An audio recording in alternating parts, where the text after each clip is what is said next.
Greetings with another installment from Mental Box Land. This is Jesse Cohen, your host and creator of the Mental Box concept, framework, and platform. Over the last few days, I've been absorbing a lot of content online about the culture wars between men and women, the gender wars. I see a lot of young men that could get too caught up in this and detach from the reality if they're not getting out. And women too, if they're not getting out and socializing with men, or if young men are not getting out and socializing with women, it is so easy to get caught up in this gender war, where you kind of group all men together, you group all women together. Men are like this, or dating is so hard because of women, or dating is so hard because of men. Women might say, well, most men are average now and they're not dateable. Then the men play the victim, that the women's expectations are too high, etc., etc. It goes on, and I see it just builds a lot of negative energy. It's a theme in human nature. Humans find it easier to label and overgeneralize. It's very difficult to really get to know someone, what makes them tick. Everybody's unique that way. So it's easier to label somebody liberal or conservative. For example, nice guy or jerk. And now you have all of these terms in the manosphere, like incel, red pill, black pill, etc., etc. So it's very important to get our mindset out of that. And when you get into the real world and you're not consuming this content all the time, you realize that most people don't fit these labels. I remember the idea of liberal and conservative, the identity politics, when all of that started. I remember in the 90s. And you just didn't meet people like that. Back then, I would talk to people and they would say, well, I'm liberal in this way and I'm conservative in this way. And the way they viewed themselves was very complex. And we viewed others politically with more complexity. Then the identity politics come along and everybody's either this or that. And it's the same thing I find in the gender wars.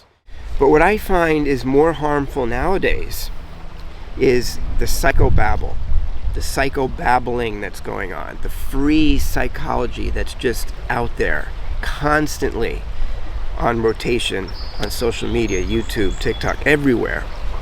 And I think the danger of that is people that are misdiagnosing themselves. When I was a kid, before the internet, there was even a stigma to see a psychologist or a therapist or a mental health practitioner. There was a stigma, especially for a guy. But now it's just everywhere. And I find that without a professional that could view you with a lens from outside of yourself, it's so easy to misdiagnose and think, oh, I must be an avoidant personality, or now I'm hearing the 4 types of avoidant attachment styles. And I think there's a lot of self-diagnosing going on. And to me, the number one most negative aspect of that is once you over-identify with something, even if it's partly true, this is important, even if you can say, I notice certain narcissistic tendencies in myself, the danger is over-identifying with it. We're human beings, we have everything. We all have an ego. We all have a selfishness. So to point at one little thing and say, okay, maybe that's an example of narcissism. And maybe we all, to some extent, from a behavioral perspective, we all exhibit some of these things. But to then identify and say, I am, that's the key word, I am narcissistic, or I am an avoidant personality, whatever it is, that creates a built-in excuse. And I see a lot of young men where it holds them back. They say, well, I'm just an avoidant personality, I'm socially awkward, what else can I do? Women's expectations are so high that I can't change who I am. No way I'm going to change who I am. Women have to come down to my level. That's the reason why I chose educational counseling and not mental health. Because in the early 2000s, I saw the writing on the wall when I chose to go in this direction. And I noticed that in the mental health world, there was a trend to start diagnosing and treating. And now it seems like everybody's medicated. All the young boys, or so many young adults nowadays, are on, ADHD medication. Looking back at my childhood, I realized I could have characterized myself as socially awkward. I was a product of a really bad divorce. I had emotional problems, and all the way up into my late teens and maybe 2021, I was a loner. But because I didn't over-identify with it, I easily grew out of it. Once I started my career, I started socializing more with people, with men and women. I became confident. But if I grew up in today's society, and right away I would have seen, okay, well, I'm socially awkward. I'm a avoidant personality. I could see how that would be limiting to me. It would seep into my identity. That's the danger of all of this. That leads to the second theme, which is worth. And the one message I want to get across to young men, specifically, is that worth is in the eye of the beholder. A high-value man, high-value woman. There's no such thing. Value is how you perceive yourself. So the way to improve your worth, in other words, is to separate the label from the behavior. So maybe you exhibit a lot of behaviors like staying in and playing video games, and you're not socializing, so your social skills are not that great. So those are behaviors, but you can change your behaviors. So when we start out gaining confidence as young men, and we get out there in the world and we experience new things, we have the external successes. If we get out and start a career, we make some more money. We have more money to show off. We get a new car. We move into a house that's bigger. And those things, we dress nicer. Those things kind of give us a sense of confidence, our worth. But they're still external. But as we grow through life and life happens, we lose things. No matter who it is, we're going to lose something. We're going to lose an aspect of ourselves. We're going to go through a painful experience. As we go through pain and suffering, we learn to shed the external worth.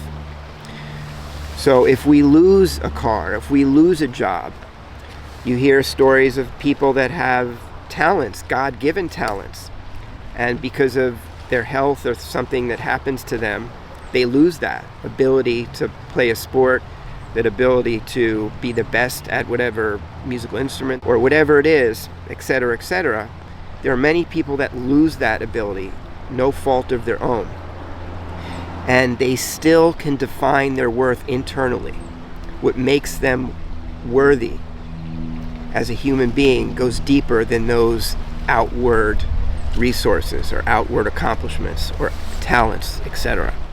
We develop our characters internally, no matter whether if we're poor in our 20s and then we get rich by our 30s and then our life changes again in our 40s, whatever status changes, we develop our character inside. The more a man focuses on the external, the more obsessive a man will be. If you get too much women, you're going to lose the ability to appreciate women. Just like food. If you have the food you like too much, you're going to lose the value of it. If you can only have it once every other week or something, you learn to appreciate it. We need scarcity to have that happiness in our lives as men. This idea that, oh, well, you're an average, most men are average, and that's why women are having trouble picking men now. Most men are average, and then men identify that way. You could say this man over here, he has money, he has looks, he has status, he gets a lot of women, therefore he's not average. That's why I do not like the idea of hypergamy. And therefore, men that don't have the wealth, they don't have the social experience of socializing with a lot of women on a daily basis, therefore they're average. You need to get that concept out of your brain. A man that does have the ability to be with a lot of women, they might be good at that, just like a man is good at computers, or a man is good at drawing or art, whatever you consider yourself better than average at. Average, to identify as average as a whole, is damaging. I might be average at playing guitar, but I'm really skilled at socializing with women.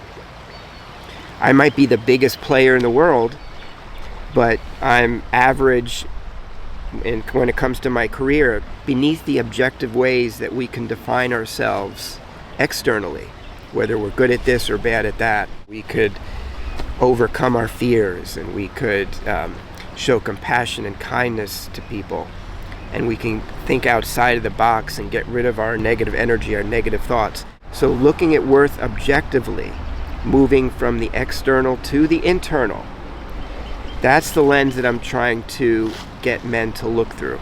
And if you're constantly looking online at these trends that make you define yourself in some way, shape, or form, I want you to know, if you get out there in life and learn about yourself, you will realize that your internal value doesn't have to be associated with the external values, from status, wealth, good looks, all of these things. So on that note, until next time, peace out.